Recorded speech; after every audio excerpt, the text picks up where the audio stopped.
Thanks for making the time to be part of a session that I hope will involve some information uh, with regards to the case reports and then the practical exam. I hope that if you've got any questions, I'm able to answer them, and if you can't, if I can't answer them, I'll try and get back to you as quickly as possible. So I'll start with the case report, if I may. And so what I will do in order for that to happen is I want to share my screen with you. Now, can someone who can see the screen tell me, can they see the big red PowerPoint slide there? Yeah, we can, Paul. Yep, I can. Okay, great. All right. So if at any point you can't see it any longer and you only see my face, please let me know. Okay. So just some tips with regards to writing the case report. Now,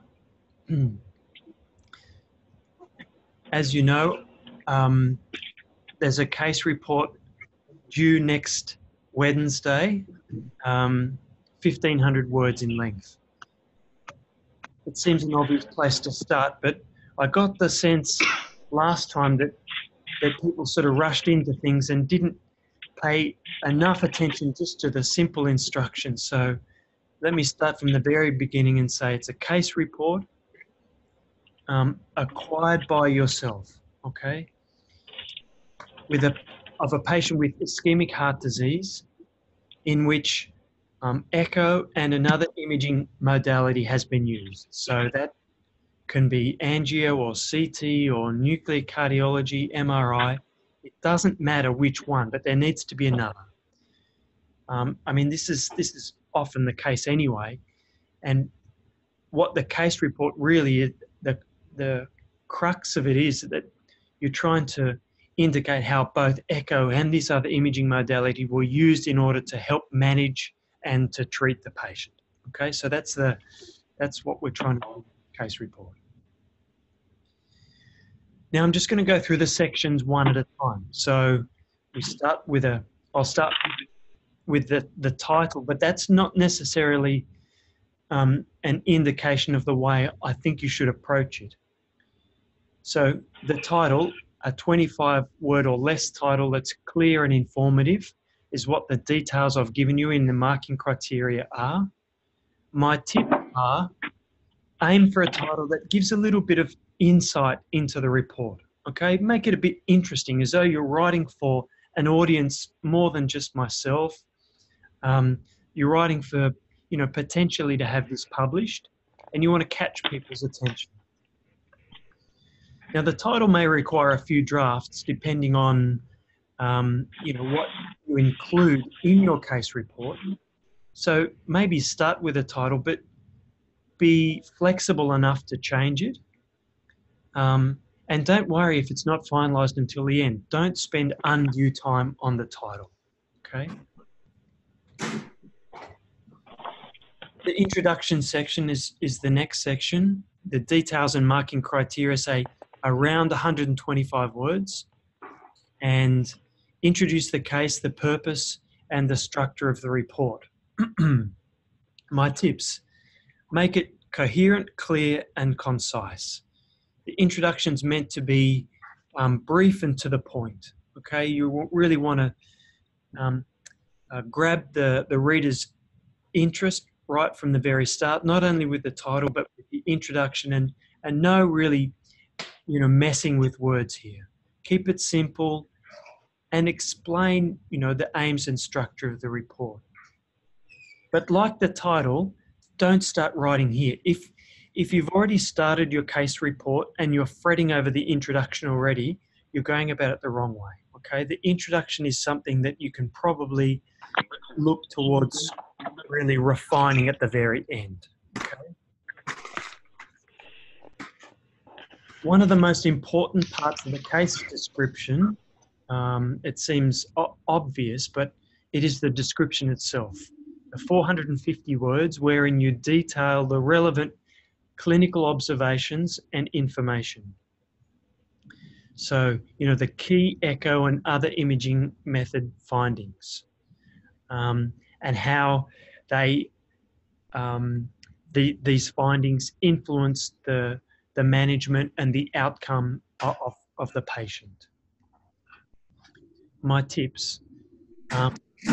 450 words kind of sounds like a lot, but if you've got, potentially a patient presenting in accident and emergency and they've had an angiogram and then they have an echo a couple of days later, and they need to be followed up in, however many months' time, you throw in pathology and other things, you soon start losing space, as it were. So you still want to keep it clear and reasonably concise. You want to make it logical, and in order to do so, most often, writing it chronologically is best. That is to say, in order of occurrence. So, their presentation or their history prior to seeing you. Now, this section, unlike the other two, is likely the one that you want to start writing first. Start gathering information about the patient so that you can start composing the description. Once you've got some information, then, and even before you start writing, you want to make a bit of a file with, the series of events there in front of you, so that you can work out what the best way is going to be to present this particular case.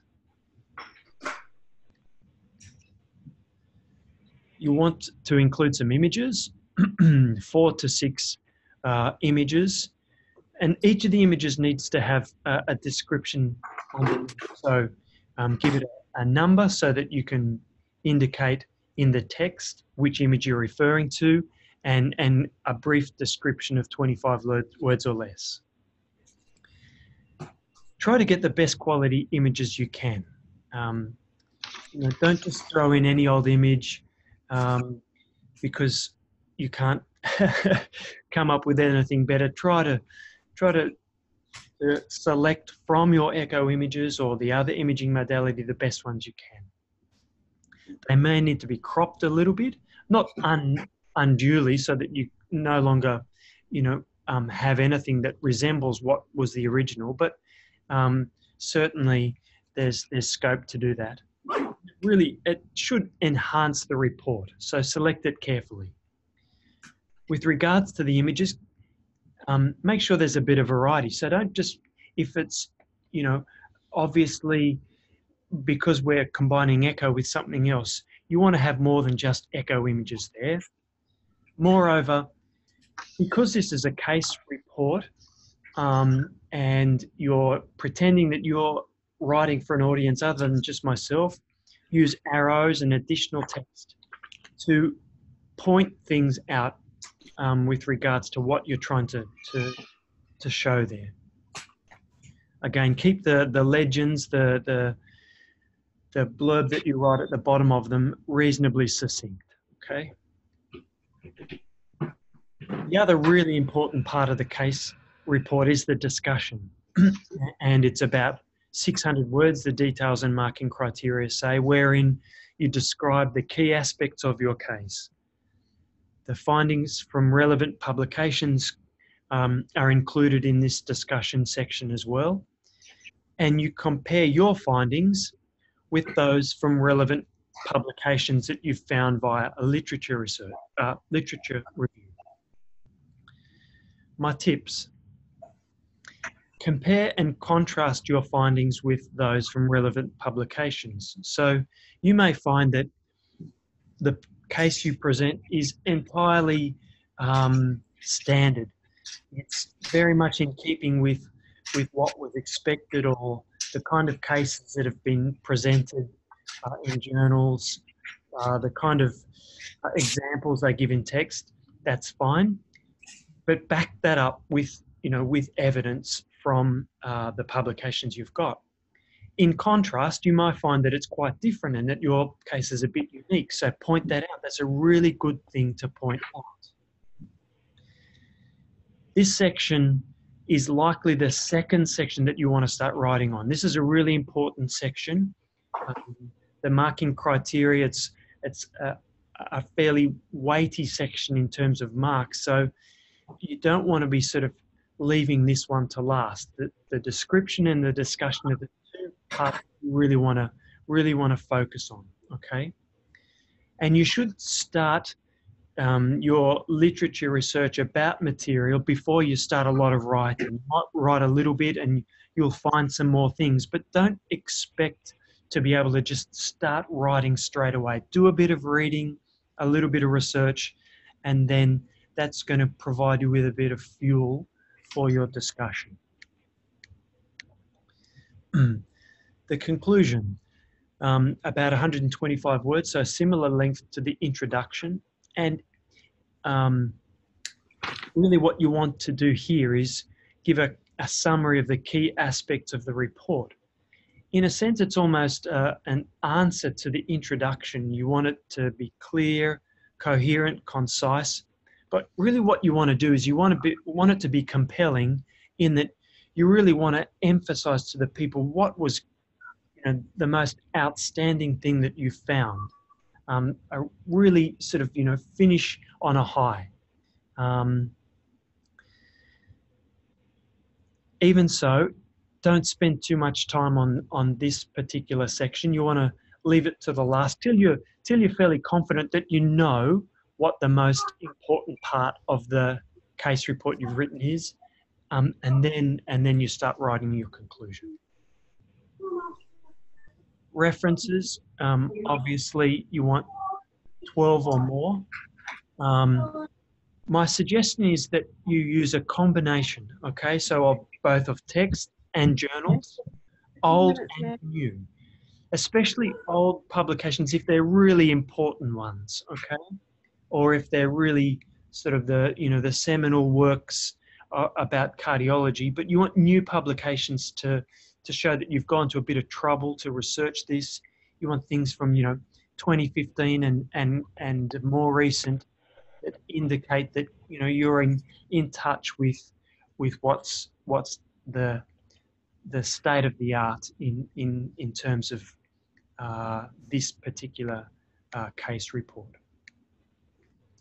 Some do's and some don'ts. With regards to the introduction, keep it simple. Don't go over the word length. You want it to be catchy. You want it to be simple. You don't want it to be complicated and unrelated to what you're presenting. The description. Include in your description towards the end of it what the ongoing care the patient will require. And what is meant by that is you want to give an indication of how this patient is likely to be managed in the future, especially if it's a bit of a complicated case and the patient has, for example, some LV dysfunction. You want to indicate that this patient's going to need surveillance and likely how often, and the types of medication this patient will be on. What you don't do in this description is start comparing this with other cases.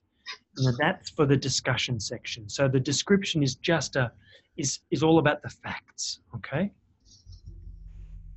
Oops, sorry. In the discussion, that's when you start comparing and contrasting your case with others. Either it's similar or it's different or it's a bit of a mixture. Try not to include too much material, especially unrelated material. I mean, you want to go into sufficient depth about the topic and you want to show some insight, but you don't want to be going off on tangents where all of a sudden, you go double the word length. That's not the idea. The idea is to be insightful, but at the same time, not use unnecessarily an unnecessary number of paras in order to provide that material. The conclusion, finish well. Don't include new material in the conclusion section. It's not the place for new material. If you haven't described it in the description, you should. Or if you haven't included a comparison or contrast in the discussion, it's not for the conclusion. Okay, the conclusion's really about finishing things off, rounding things off, indicating what was key about your report. Some general things, do proofread it. What I mean by that is, if you've got someone else close by, I don't know, a sibling, a husband, a wife, a colleague, who can just spend 10 minutes reading it, you'll be amazed at how many typos, if you're anything like me, that you manage to put into something, you know, this short. Be consistent in terms of the terms you use and abbreviations. So if you use a particular term, often you can abbreviate it. For example, if you're going to use left ventricle often, the first time you write left ventricle, you write it in full, left ventricle, and then in parentheses, that is in brackets, you write with capitals LV, and then that's you for the remainder of the case. If you only use something a few times, you mightn't want to abbreviate. But if you do use abbreviations, also keep them consistent. For example, left ventricle and left ventricular are different, okay? So there's sometimes some subtle things that you've got to be mindful of, that you've got to keep in mind when you're using your grammar. And format things carefully. Things have got to be done. I mean, this is a postgraduate course. We're expecting some quality. So we don't just want something that's one big, long list of facts. We want things carefully placed in appropriate sections and in good paragraphs, and well written and formatted in a way that, you know, is worthy of a assignment that is a threshold assignment. Okay.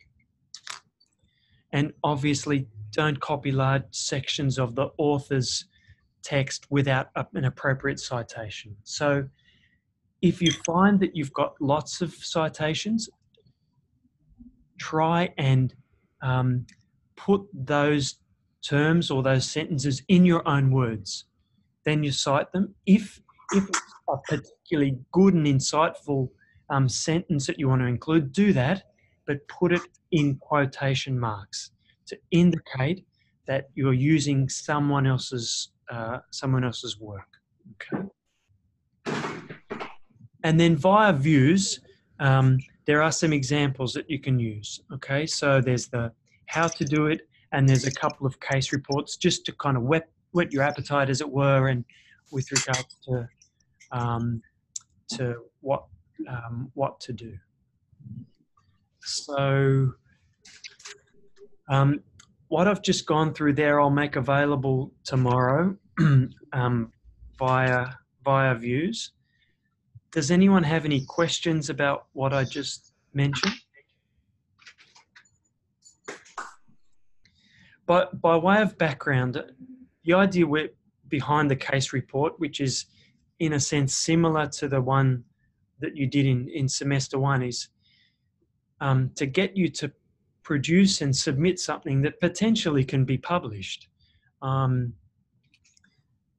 Case reports are one of the most common forms of presenting material in our profession, and I think it's a good skill to learn. With regards to the description, again, I mightn't have emphasized it so much, but when you're writing, your description of events may be a description of events that happened prior to you meeting the patient. So you might want to indicate, you know, things about the patient history that occurred prior to you doing the echocardiogram. Okay, so you're going to have to do a little bit of research and rely on the case notes from the cardiologist or from accident and emergency or whatever the case may be. The other thing that a lot of people did in the first semester that they were marked down for is they went way over the word limit, okay? 3 things about word limits. 1, when you're publishing a case study, you've got to work within a word limit. So that's one reason there's word limits.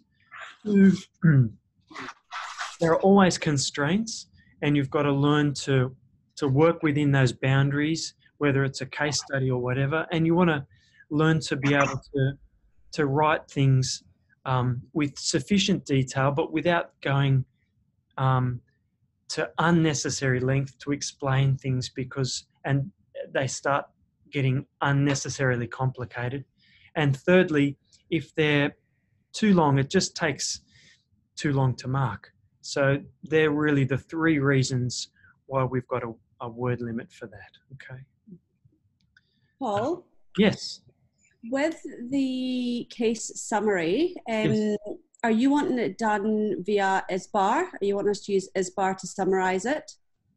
Sorry, say that again, Carrie. Are you wanting us to use ISBAR to summarize the patient's history? Sorry, I don't know what you mean, Carrie. Explain. So ISBAR is what we use to do clinical handover. Oh, okay. Yeah, no, I want you to work a little bit harder than that, Carrie. I'm sorry. That's all right. Yeah.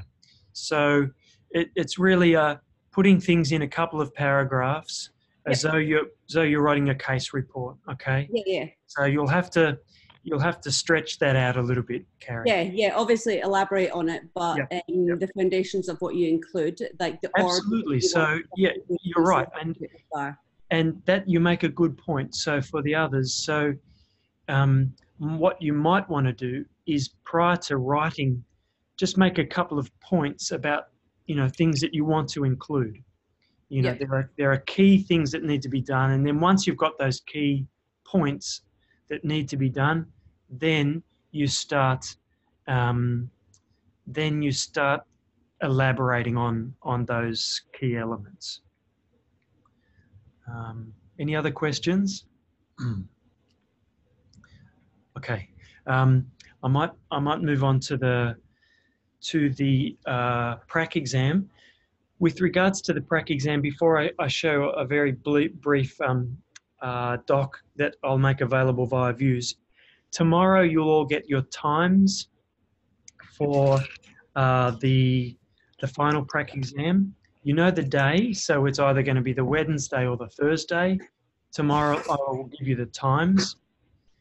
For everyone who has requested a Philips machine, I'm very confident that you'll be able to get a Philips machine.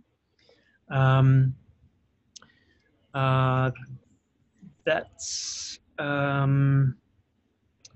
about it. That's right. I'll also send your supervisor an email tomorrow just to give them a reminder of the fact that in about 5 weeks' time you're going to be doing a big exam, and that it'd be really nice of them to lend you as much support in the next 5 weeks as they can. What I suggest you do with your supervisors is the feedback you've got from the 2 professional practice tasks that you've submitted, use that feedback to discuss with them.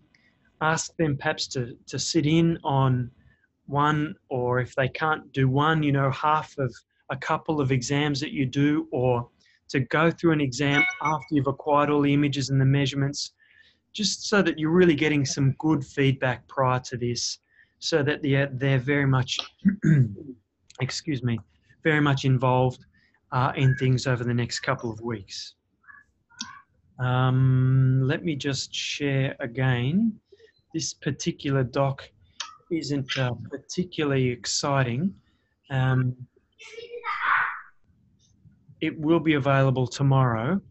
It's mainly detailing things you probably already know, okay? I hope you can all see it. The practical exam is an hour in duration. And the breakdown of marks is part 1, 5 marks, part 2, 40 marks, part 3, 5 marks, and I'll go through the parts now. The total is 50 marks, and you need 32 marks to pass. That is to say, you need 32 out of 50, which is the same as 64%, or you need rather better than 64% to pass, okay? So you've got to get a credit in this particular one to pass.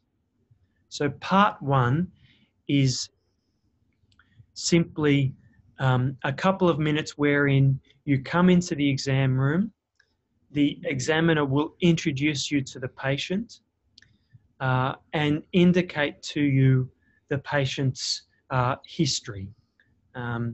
Each of the patients will have a history related to some form of cardiovascular disease. If you're not told enough information, it's up to you just to ask a couple of other questions. Now, you can ask the examiner or you can ask the patient, but just have it clear in your mind what you're trying to do. Be polite, introduce yourself, connect the ECG labels, position the patient, position yourself.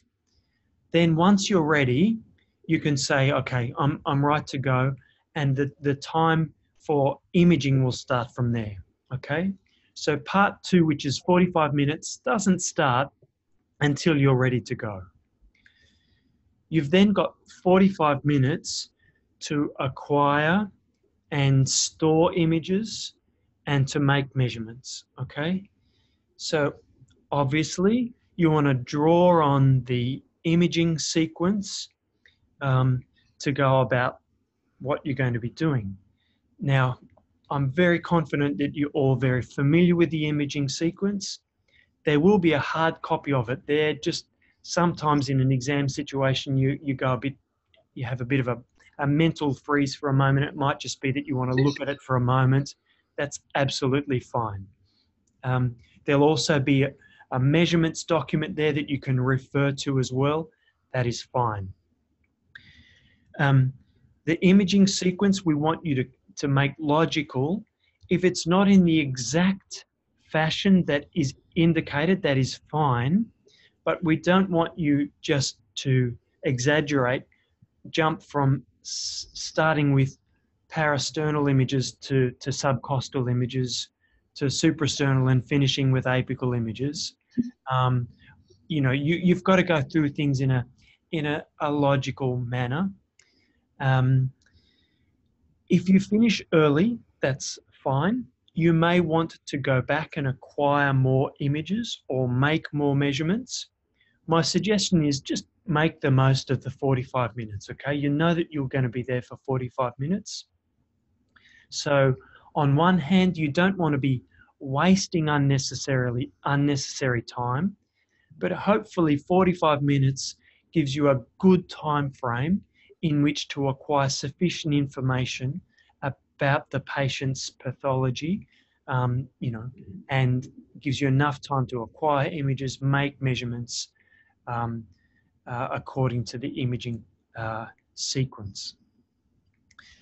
The examiner who's there will indicate to you when there's 20 minutes left, 5 minutes left, and then we'll say, okay, that's 45 minutes, time to end the exam and save the images. Once that's finished, you can just unclip the electrodes. The patient can hop up. The examiner will help the patient just to leave the room, and you've got 3 minutes just to review all the images and go through all the measurements and just refresh your mind about what you've just acquired in terms of images and measurements. And then there will be 10 relatively short questions about the case that you just did.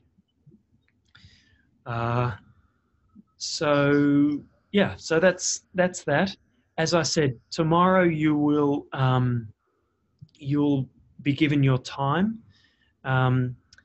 As I said, everyone who indicated that they'd like a Philips machine will get a Philips machine.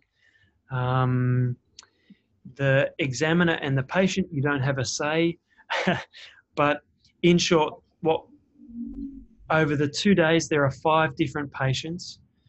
There'll be 3 people examining you. Sorry. If you feel in any way that you would prefer not to have one of the examiners, I'm very happy for you to tell me. It's myself, it's Kenny, and it's Kristen. If you don't tell me, you'll just be randomly, you have been randomly assigned. Having said that, if there's someone that we know that you're familiar with, obviously to protect the examiner, to protect yourself, you won't be examined by that person. And that's about all I think I have to say. I'm very happy to spend however long you want to answering questions. If they don't